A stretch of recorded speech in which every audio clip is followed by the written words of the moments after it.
Welcome to Flip Your Lid with Kim Honeycutt.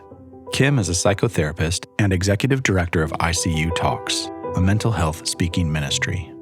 This is a podcast about how to flip your lid and learning how to reconnect to who you really are. Well, hello everyone. Today you're in for a special treat because we're going to flip the script on Flip Your Lid. And I, Larissa, am going to interview Kim Honeycutt, the amazing Kim Honeycutt. That's right. And not only are you going to be the interviewer today, and I'm the interviewee, you're normally behind the camera because you're video producer, director. Yep. And normally you're the person that comes behind this and makes all this go on social media for us. Yep. But in case people are wondering who you are, is that you're actually my wife. Yeah, we are married. You are Larissa Miller Honeycutt. Yep. And I'm Kim Miller Honeycutt. That's right. Yeah, and so if anybody has issue with that, this is a good time for them to turn off the podcast. This is when we say, be blocked and be blessed. Be blocked and be blessed, my people. But if you're hanging out and you want to stay on this, then my wife wants to interview me. And so again, we are flipping the script on Flip Your Lid. Yeah. All right, so I'm going to start it like you normally do. All right, baby. Kim, tell me what flipped your lid. So even though I know that's the only question that's predetermined, it's still such a amazing question if as I feel it like come into my system. Because actually what's interesting for me, the past few years has been so different since you and I started dating and now we're married. And so what turns out is not being with you to flip my lid. It's spending 20 years trying to not be who I was. Right, to flip my lid. It's 20 years of being in the church and trying to be who people decide I should be and doing everything I could to adapt and to just serve God and believing the lie. The only way to truly to serve Him was to be asexual, to not be in a relationship, and to just, I denied who I was so much. I believed it. Yeah. I believed I was straight. And so that is what, to me, being gay is what flipped my lid, right? Okay. It's me trying to not be gay. Right. That's the sin for me is I tried for 20 years to not be who I'm called to be. And so what's reconnecting me to God is being in this amazing relationship with you and learning more about who I am. I know this is interesting or strange, but I've talked to people a lot and I post a lot about the symptoms and signs that you're not in trauma state. And so for me, this is the first year that I'm seeing Christmas lights and noticing them and thinking that they're warm and fuzzy. Like I've never given a flying beep beep about it because I've been in a trauma haze. I've been more in a trauma haze than I knew. Oh, interesting. Yeah, and being with you has helped me to be more awake. Wow, that's powerful. Yeah, and I can relate to a lot of what you just said, but this is your interview. That's exactly right. It's my interview. So we'll continue here. All right. So you talk a lot about attachment styles. And I know you and I personally talk a lot about attachment styles because it comes into play within our relationship, within our marriage, and with every relationship. Every relationship. That's right. So how have you seen it personally play out for you? Yeah, I love knowing about attachment styles. And I love that before I even met you, you'd already studied it. So, but just know attachment styles are on the spectrum, which means that, or are a spectrum, that you don't have the same attachment with each person. And so I come from a background of disorganized attachment as adults called unresolved, and that's like the worst attachment you can have. I now have secure unresolved because I've worked on it. And I've worked really hard to stay in a state of intravagal, stay in the place of connection. And that is why you and I we have little hiccups and we repair so quickly. It's so beautiful. And then we have the big things on the outside of people trying to tell us that we have ruined God's image. Ruined marriage. Yeah, we've ruined God's image of marriage that quickly. That's all it took, honey. That's all it took was one wedding in Key West and it's blown. Yeah. Yeah. So that's what people have said to us. And you kind of mentioned it there a minute ago about rupture and repair. Yes. And I didn't really have language for what that was before being in a relationship with you. Yeah. But you've taught me that, and it's so vital, I think, to our relationship and the health of our relationship. So can you explain what do you mean by rupture and repair? Yeah, it's a great question. So rupture is anything that comes in that causes a disconnection. And so like I love Julie and John Gottman. They're doctors. They've done a beautiful job of turning marriage into a science. And so one thing they talk about a lot is bids for a connection. And we all give each other bids for a connection. And like if you were on your laptop editing a video, whatever, all the amazing stuff that you do, and I walked in the room and you didn't look up, I would quickly fall into dorsal vagal, which is a place of shutdown, because eye contact is looking at you as a bid for a connection. You not looking up, what you're doing is so important is how I will take it. Because I'm unimportant to you. And then I'm going to drop out of a place of connection, right? So if I don't bring that to your attention, we get a little bit more separation, but I never brought voice to it. Right. And then people end up fighting about nothing because they've had a plethora of ruptures because there was a bid for connection that was not caught. And then they don't know what they're fighting about. They're really fighting about nothing because now they're so separate from each other and separate from self that they can't get grounded, and they don't have words for it, and they can't explain it. So it's like all the small things add up to really big things, big reactions. Yes. To the small things. Right. And that's why people fight about nothing. And so 86% bids for a connection being caught is a solid marriage. Marriages only catch 33% of them end up in divorce. Or they're divorced in the marriage. They're living separately. They're separated, but they're still married. There's no relationship within the marriage. And so you and I work really hard to have a relationship. And so we can have big ruptures because we've had to leave a church. We've had to tell family stuff. We've had to tell everybody like, hey, this is what's happening, and that life just changed. And without the strength of God, we stand on truth. And also because every rupture, I don't think we've not talked about any rupture. We communicate. And we do a Friday check-in. Yeah, we do a Friday night check-in. We do a Friday night check-in of what were the moments you felt connected to me, what happened was disconnected, so that we learn each other's internal maps really well. And so that instead of me reading your mind, I'm actually knowing your system. I'm knowing your body. I'm knowing your map. Instead of me thinking that you should be reading my mind and knowing what I'm going through. You actually know my internal map, and I will bring voice to it if you miss something. Yeah, and I do the same. Oh, you very much.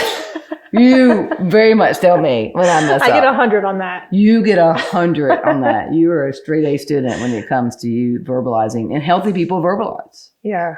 And they do it in a healthy way. You don't just like start throwing things at me. No. Yeah. And, okay, so that brings to mind the little bird bid for connection. Yes. Do you want to tell that story? So I want y'all to know I don't like birds. They look at me really funny, and I just don't find pleasure in them. And maybe now that I'm in love, maybe I will. But in general, I'm not a bird person. And so one day we pulled up to your house, and this is before we were married, before we were living together, and pulled up to your house, and you said there's two stories. There's a tree story, and then there's a bird story. Yeah, I guess the other one. Okay, all right. Okay. I got to tell the tree story first. Okay, pulled up to your house, and there was a tree or a plant or something, and you said, "Oh, we can take that plant with us to the new house." And I feel like I fell asleep. Yeah, like comically, she was trying to be funny. Yeah, I do it with my friends all the time, and it works for them because they're in a friend status. Right. See, this is new after 20 years of being single. That I'm in a significant relationship, and so when I did that to you, I did not catch a bid for a connection, and you told me very quickly. Yes, I did not find that funny. You did not find it funny, and I was like, well, I'm just not much of a nature person. Like, when it comes to like flowers and birds and stuff. And there's other stuff in nature, like the sun. Okay, whatever. Listen, I'm not a nature person. All right, I have a lot of allergies, and so I'm not a nature person. So that was you expressing clearly, I missed a bid for connection. I apologize. We ruptured, repaired quickly. Yeah. And then a week or two later, we're at Dr. Lucretia Berry's house and Nate Berry's house. Love them, good friends, right? And and we were telling them about there was a bird. Right, that you saw a bird, and you said, look at that. I remember this. We were telling them about this. Right. Look at that bird. Yeah. And I was like, oh, it's beautiful. And it's got feathers, and it's red. And I had an overreaction trying to correct. Yeah, I was like, oh, look, it's a bird. Which I just thought was funny. And I was like, funny. I appreciated it was an attempt. The attempt. It was not the balance you were looking for. Yes. Yeah, it didn't feel super authentic, but no, it was not. But I tried. You took note, and I appreciate that. Yes. So now that we're talking about marriage. You talked about this a little bit earlier, but you were single for a long time. 2 decades. So what has it been like to go from completely single to married in such a short amount of time? It's been amazing. And maybe because I have that, because I'm an alcoholic and I have the alcoholic mentality, that I have that all or nothing. You don't have to be an alcoholic to have all or nothing mentality, but I am very extreme. It's so right with you. And I spent 20 years single and really, really okay being single. Mm-hmm. But once I caught feelings for you and I could not deny how I felt towards you, then it's been beautiful. And it's so beautiful that it makes me almost want to like birds. That's saying a lot. It is saying a lot, honey. All right. So you talk a lot about regulating, self-regulating and co-regulating. Mm-hmm. How have you seen that play out differently now that you're married? It's funny I say, because the best example is about co-regulation, right? Because some people don't believe that you can self-regulate, but I think that I can, right? I think people can in general. But so yesterday, you and I went to this amazing place uptown to eat. Yeah. We'd finished eating, great place, really healthy place. And we were leaving. And so these 3 people were standing, pretty much like standing in a hallway. Yeah. So like they're completely blocking me being able to leave.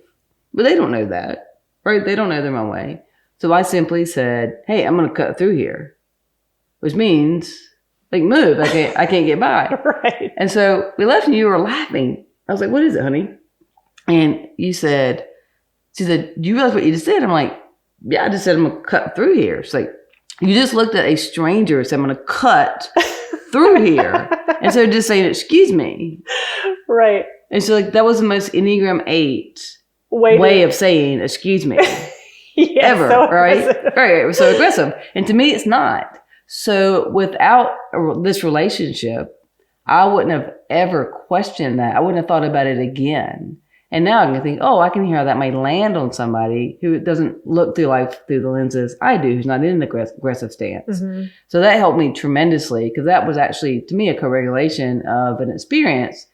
So I need to teach for a second. Okay, teach us. So part of why we have to have someone help us regulate is, as kids, the purpose of having a parent is they help you regulate an experience, regulate a life experience. And that helps you go from a place of sympathetic, go from a place of trauma go back into parasympathetic, go back into ventral vagal, or being connected. So you get to have your emotion, have an experience. Someone helps you regulate that, and it gets you to a point you can regulate it yourself. It makes you have self-awareness. But I didn't have any awareness of how I came across to those people. Yeah. And it was really comical in the moment. Like, really, I thought funny. It was so funny. It was really funny. Because her reaction, was like, this lady just came up to me and said, I'm going to cut. Right. Right. I saw the look on her face, but I didn't think anything of it, right? Because she moved. That's all that matters. She moved. Yeah. Right. And so another thing people talk about is, can you heal from trauma without being in a relationship? And I've always thought yes. And I still think yes, because I healed a lot. Being with you, being in a significant relationship and a beautiful marriage, it has brought to light things I was hiding from, I didn't know I was hiding from. Right? It has allowed me to work through my trauma in a different way. And it's even as simple as not knowing that I'm going to cut through here is an aggressive way of saying, excuse me. Right? Yeah. I didn't know that. And then we played around and you were telling me how an Enneagram 4, because I'm a 4. Right. And you would have said, excuse me, if I put glitter on you and if I throw a shawl of love around your neck, would you mind moving to the right? Right? And so it would be such a different thing for you. But my thing was, you're in my way, just move. And so to me, the nice way of saying it was, I'm going to cut through here. Yeah. So it's just different lenses. And that's part of why we personalize so much with other people. We don't realize people have different lenses and they hear and see things differently. This is a good bridge into, I wanted to ask you what it's like being an 8. It's amazing. Married. Right. According to Kim, 8 is the best number. 8 is great. God made it so it rhymed. 8 is great. But what's it like being an 8 married to a 4? So this is intriguing to me. Okay. Because you are doing repressed. Mm-hmm. I'm feeling repressed. Mm-hmm. So doing repressed for a 4 generally means that you have a hard time doing things that have no meaning to them. Yeah, I don't want to do. You don't want to do the dishes because it doesn't have value or meaning to you. Right. Because you're incredibly organized. You get so much done. You would not be a producer in all the success you've had if you weren't organized, right? You can do things. Yeah. It doesn't mean that when you're a 4. It means you don't do what doesn't have meaning to you. The mundane things. Yeah.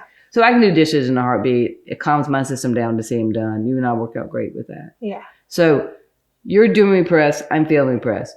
I feel like we've swapped roles because I have felt so much this past year. And I feel like I can't say anymore I'm feeling repressed, but I want to because it's a badge of honor to me.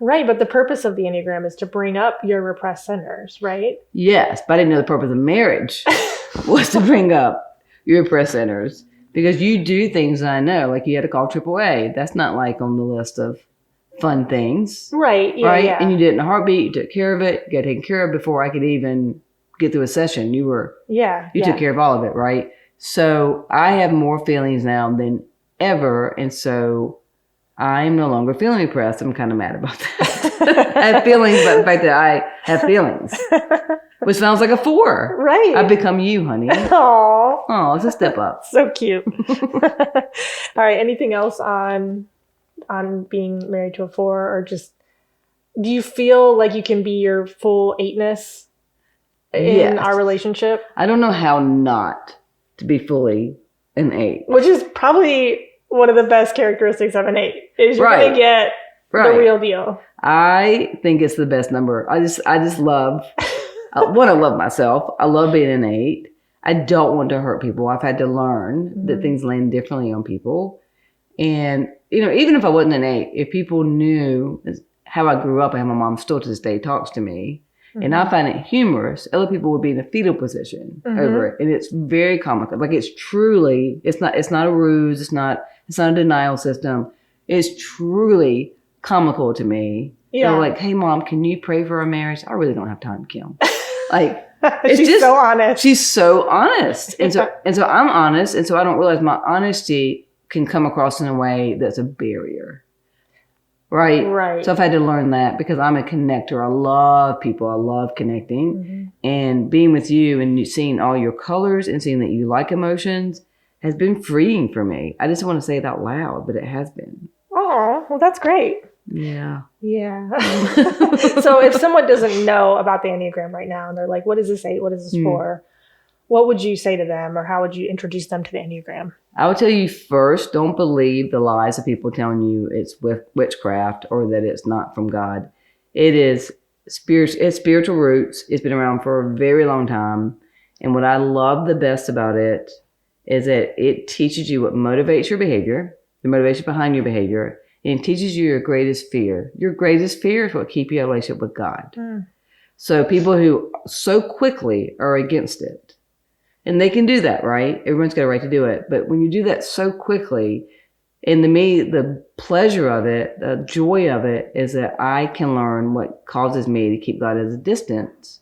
And if I'm doing it to God, I'm doing it to you and I'm doing it to myself. And it opens that door. I would highly recommend people read The Road Back to You. Please don't take the test, because it's not a personality test. Enneagram is not about your personality. It's really about learning what a personality is. Yeah, it's about your motivation, that's right, not your behavior, right? That's right. Personality is what you do so that people can't hurt you. It doesn't necessarily mean that it's authentic. Yeah, that's good. Okay. And so, but this kind of relates, I think, to what you were just saying about being repressed. Yeah. Feeling repressed, but you don't feel feeling repressed anymore. Do you feel or think that marriage has changed you in other ways? And if so, how? So I love what I do for a living. I love being a trauma recovery consultant / psychotherapist. And it really has brought more experience behind the theories that I know. Like we talked earlier about Gottman.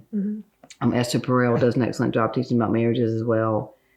And so it's really helped me to really understand emotions for people, part of why I'm really good at what I do for a living is I don't feel things. And so when someone shares something with me, it's very heavy. I very rarely feel it. I don't carry it for them. I believe it's their thing, and I can walk beside them. But if I'm going to connect to them, I can't make it about me. Mm-hmm. And so I still do that well, but it's definitely changed in the sense of I have more experience behind what I'm saying now and how I'm guiding people. Okay. And what's been the biggest surprise for you? Maybe just this whole year. What's been the biggest surprise for you? Because it's been a whirlwind. It has, honey. I think that, one, I'm surprised that such a beautiful, amazing, creative woman is willing to spend her life with me. Oh. So that's shocking and surprising. And I'm also surprised that the people who are supporting me is surprising. Right? Like, okay. And the people who are unable to support me is surprising as well. Yeah. Yeah, all of it's true.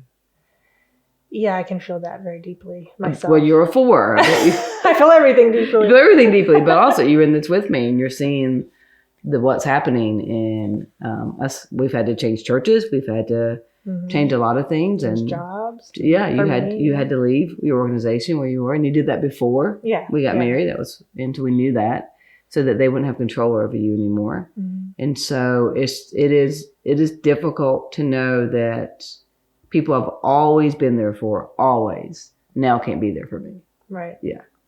But I'm going to still be there for me. And you, of course, baby. You'll be there for me and I'll be there for you. Yeah. And you are such a people person and a social person. Yeah. And so with the Enneagram, there's subtypes. Right. And you're a social 8. I'm a social 8. So you get your sense of safety from the group.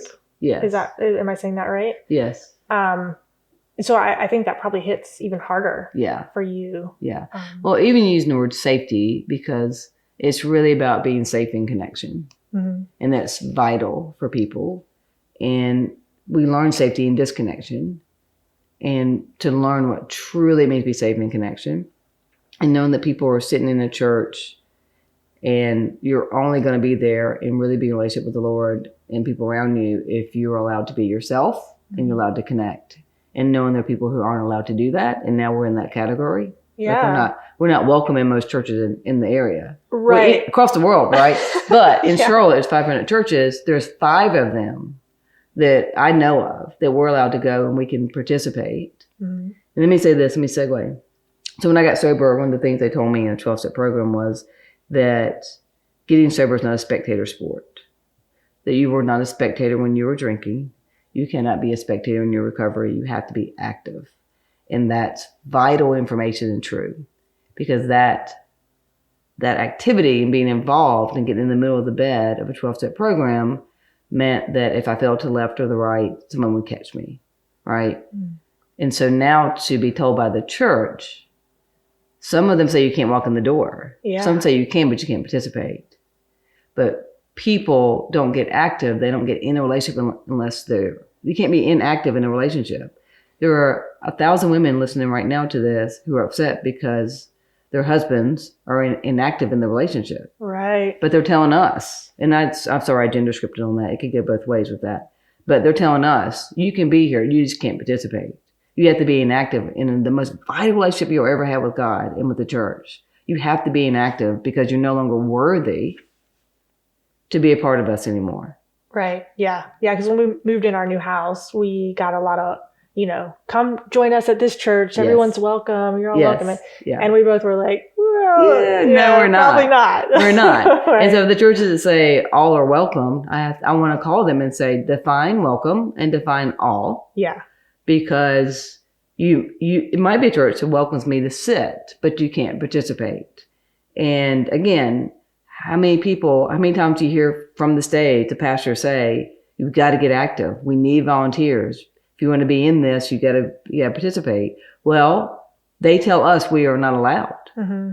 We can't participate because now they're taking the thing that happened. They're taking the very, very belief and emotion that the enemy used in the Garden of Eden, the very same one, and putting on us and shaming us and telling we're not good enough.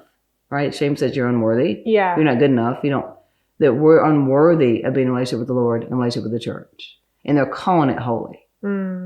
Yeah. But I don't. Right. And Yeah, you don't. I don't either. Yeah, because you and I both, like we listen to Christian music, we're reading our Bible all the time, we pray together all the time, like we're so into this. But our Christianity is questioned in that, we're talking about my friend's husband who goes to Mass every week and has never changed. His behavior has never changed. He still drinks the same. He still controls people the same. Nothing's changed in relationship with the Lord. But no one would ever question his Christianity. Right, exactly. Right, yeah, ever. Yeah. But ours gets questioned every day. Because he fits the mold. That's right. Yeah. And talking just in the metaphor of the table. Yes. And I've heard you say before that's like you can come to the table but you can't talk. Or you right. can come to the or table you can't but you eat. can't. Yeah. Yeah, kind of thing. And I just love Romans 14, especially in the Message version, that talks so clearly about who are you to tell someone because they're vegan that they're wrong. Right. I'm sure it says vegetarian in Message version, but yeah. It says, who are you to say that? And that if God is so big, let God help them. Who do you think you are? They think you can say something. And so we've learned that people say there's an open table at their church, and it turns out it's not. Right. It's not. Yeah, it's been painful. It's been painful. It has. Yeah. It's very disappointing.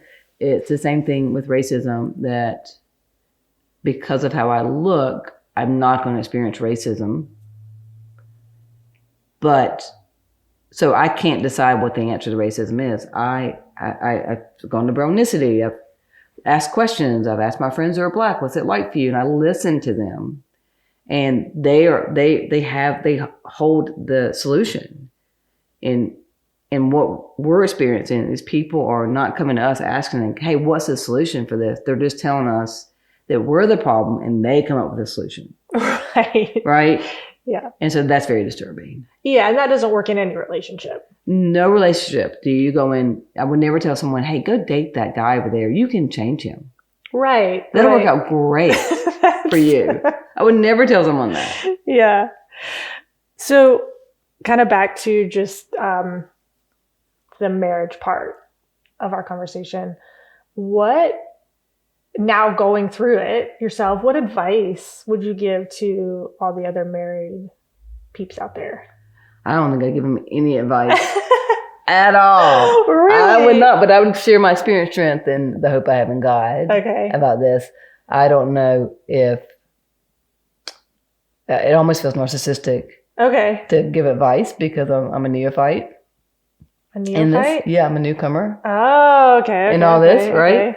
In that I love our marriage, and I think that the most valuable part is that there's an openness between us to discuss our emotional needs. You know what your emotional needs are, and I know mine. Yeah. And we did the work before we met each other. And so that is the thing, is that I'm not putting it on you to be in the guessing game with me. And that I can tell you my number one need is attention.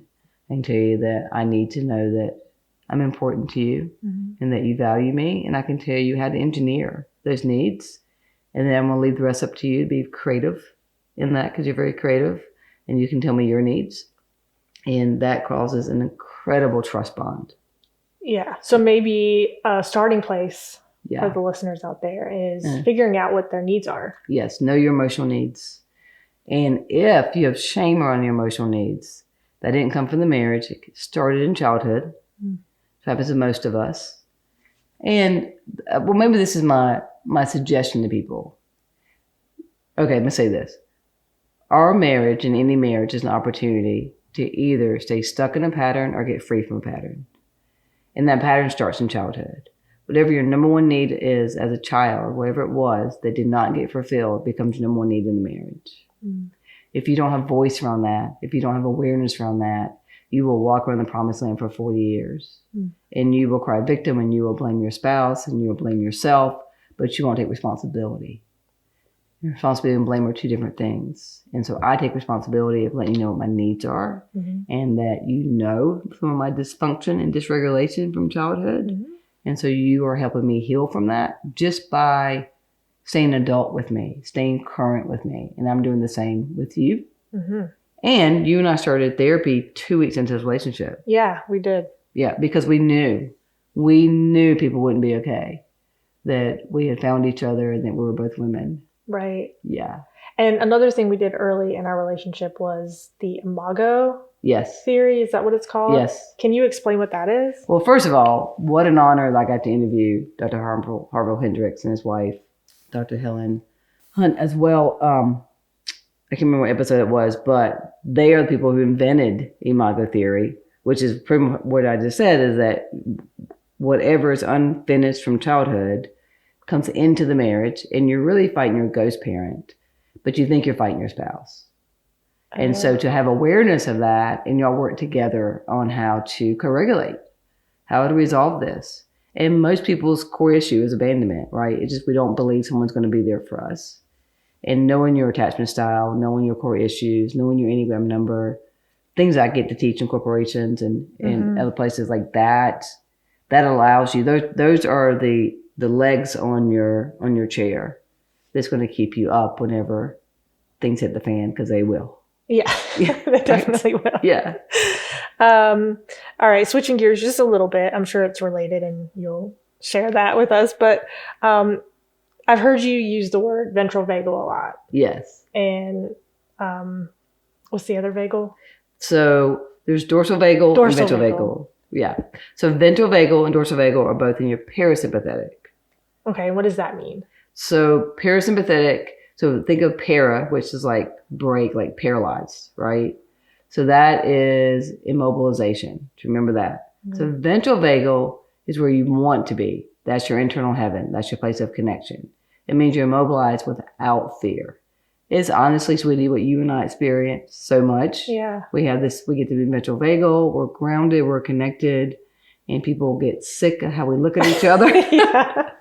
But there's just such comfort. I have such safety with you. And so ventral vagal is safety and connection, that you're grounded. You might even disagree with each other on something, but when you're there, you're still a place of connection. And so that's ventral vagal. Dorsal vagal is a place of immobilized with fear. So people can look very calm, but they're frozen. They are shut down. It's an internal collapse. It's disassociation. It's denial. And we go there when we're so overwhelmed, we just shut it down. Okay. Right? So people who are overwhelmed can look underwhelmed. So think of a ladder, like the top of the ladder is ventral vagal. The second step of the ladder is sympathetic, and that is where your trauma responses are. And it's fight, flight, freeze. Okay. Right? And fawning. Fawning is huge for people to know. Fawning has to do with, I'm going to do something to please you, to avoid conflict so that I can feel safe. That untreated as a child becomes codependency as an adult. Okay. Also, it's like preoccupied attachment. Looks like an Enneagram 2. That's what it looks like.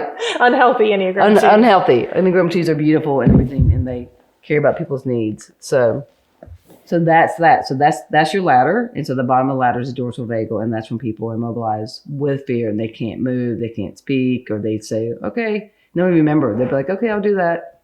And they'll remember saying it.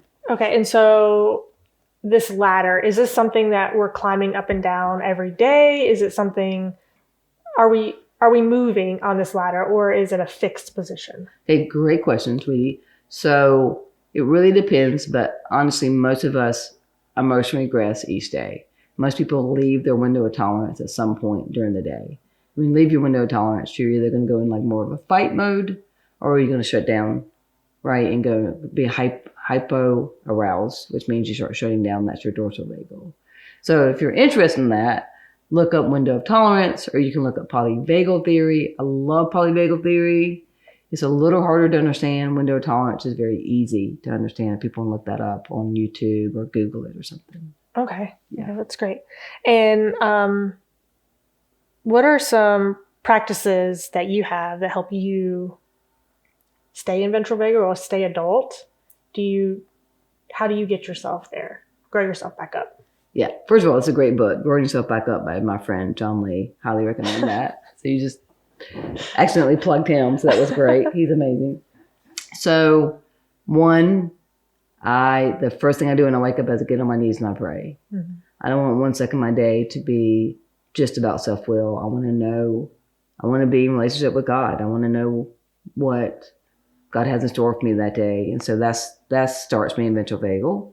And also I'm a runner. I love going for a run. That so helps me get into a place of connection, and that helps tremendously.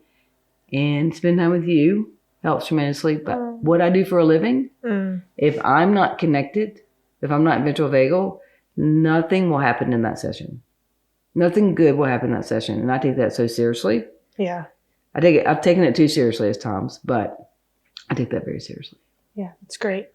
All right, now we're going to put you in the hot seat. Oh, you didn't tell me we were doing the hot seat. Okay, we're doing the hot seat. We're doing the hot seat. All right, let's go. All right, let's go.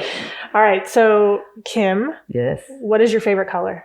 Pink. Why does that shock everybody? It's so easy for you. It's so easy. When I asked you, you said, it depends on my mood and what I'm wearing, if the sun is to the left or to the right. Like, fours are so difficult when it comes to, like, you're complex, baby. Yeah, complex. You're complex. That's the word. Not difficult at all. I take that back. I so take that back. You are complex. Well, I just have a different color for different things. You like periwinkle. Yeah. Yeah. And then if we're talking about our wall color or car color, yeah, it might be different. It might be different. Yeah. Yeah. All right. What is the craziest thing you've ever done? Wow. Like sober? Does it matter? Just everything in a bucket. The craziest thing I've ever done. The craziest, best thing I ever did was marry you. Aww. It's true, baby. It was just crazy. Like, I've never been, like, I'm not the little girl thinking, I can't wait to grow up and get married. Right. I've never met anybody I wanted to marry. And then I met you, and before I even told you I had feelings for you, I knew I wanted to marry you. Yeah. So it was crazy and wonderful and beautiful. So I'm going to go with that. All right. I like that.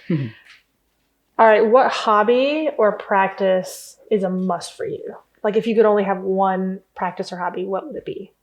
A solo practice would be running. Okay. Even though I have a running partner and I love her. But that does a lot for me. So that would be my practice. I think you and I, the co-regulation practice for us is, we read together most nights, and we ask each other questions. We do certain things. Yeah. All right. What is your favorite movie? My favorite movie is Simon Birch. Oh, okay. Yeah. So Simon Birch is a movie that did not get any recognition, which maybe I relate to that. I don't know. But it's a beautiful movie about God repurposing someone's pain. And I think it's so well done. And I can't believe no one's ever heard of it. I know. We need to watch that together. Okay. We can do that. All right. And if you could have any other name, what name would you choose? Ooh, I ask people this all the time. I never even thought about it. What name would I choose? I can tell you I wouldn't pick my middle name. I don't like my middle name. I think I'd go with Burley. Is your first name? Yeah. Burley? Because y'all know I took my first name Kimberly and I split it into Kim Burley to make my parents mad, and they didn't care at all. So just off the top of my head, I would go with Burley. All right. Yeah, because I think it's unique. Well, this has been really fun. It has been Thanks fun, for letting baby. me join you. I love you, sweetie. Thank you. I love you. Thanks. Okay, so everyone listening, I hope you got something out of it today, and they heard something that helped you reconnect to who you really are. Thank you for listening to Flip Your Lid with Kim Honeycutt. Please subscribe, rate, and share. You can find Kim on Facebook or Instagram at KBHoneycutt. To get an autographed copy of Kim's book, visit butyourmotherlovesyou.com. Remember, no matter what, treat yourself well today.